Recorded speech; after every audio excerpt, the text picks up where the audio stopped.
আলু ও পটল দিয়ে সম্পূর্ণ নিরামিষ একটা ইউনিক রেসিপি নিয়ে চলে এলাম।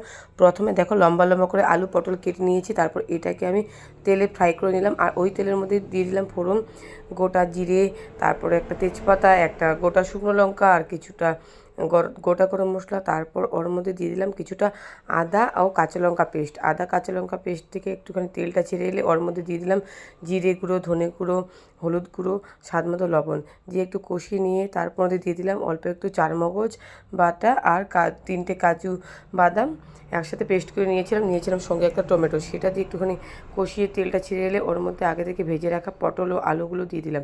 আলু পটলগুলোকে একটুখানি 3-4 মিনিটের মতো কষিয়ে সামান্য ঢাকনা চাপা দিয়ে রেখে দিয়েছিলাম 3 মিনিটের মতো। 3 মিনিট পর খুললাম, খোলার পরে একটুখানি নাড়াচাড়া করে এর মধ্যে দিয়ে দিলাম দেখো গরম জল দিয়ে ভালো মতো ঝোলটাকে ফুটিয়ে নিচ্ছি। তো বাস রেডি হয়ে গেলে আমার আলু পটলের একটা সম্পূর্ণ ইউনিক নতুন রেসিপি। তো এই রেসিপিটা যাতে ভালো লাগবে অবশ্যই ট্রাই করবে। আর লাস্টে দিয়ে দিলাম সামান্য ঘি আর গরম মশলার গুঁড়ো। তো যাই হোক, আমি পুরো ভিডিওটা করতে পারিনি, আমার বাচ্চারা ছোটো কাজ ছিল, সেই জন্যই যতটুকু পেরেছি শেয়ার করলাম।